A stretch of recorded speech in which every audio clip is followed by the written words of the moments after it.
জয় শ্রীরাম।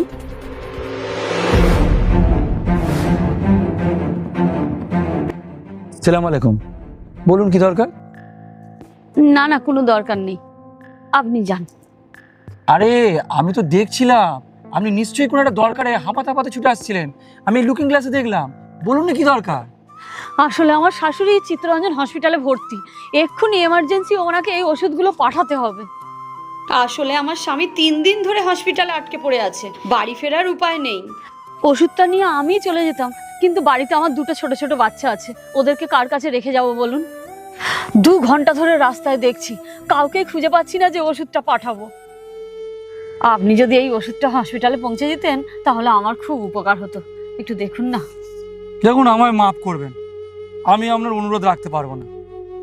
এমনিতেই আমার কাজে বেরোতে আজকে দেরি হয়ে গেছে, আবার যদি আমি এখন হসপিটালে যাই তাহলে কাজে আজকে আমার যাওয়াই হবে না। ওষুধটা না পৌঁছালে মানুষটা মারা যাবে, প্লিজ এইটুকু উপকার আমার করুন ভাইজান।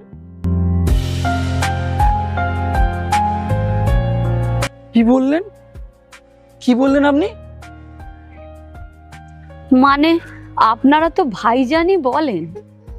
আসলে বর্তমানের যা পরিস্থিতি, দুটো ধর্মের মধ্যে ভেদাভেদ আর বিদ্বেষ এত বেড়ে গেছে, তোমাদের ধর্মের মানুষেরা তো আমাদের সঙ্গে কথা বলতেও ভয় পায়।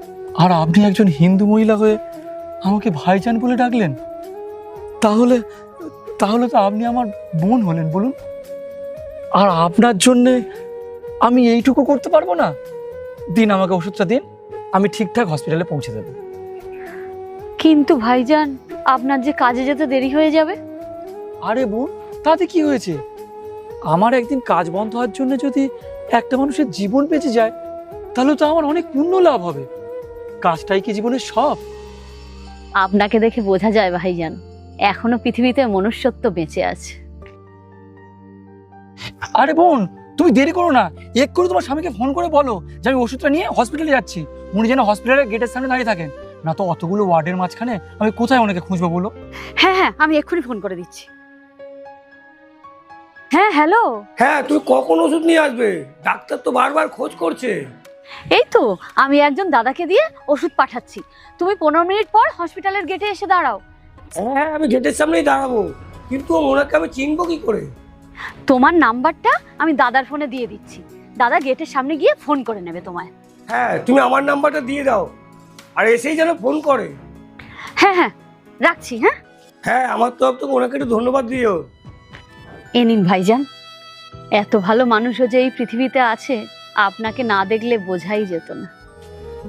তোমার কাছ থেকে আজকে আমি যা সম্মান পেলাম বোন, এতটা সম্মান যে আমি কোনোদিন পাবো আমি ভাবিনি।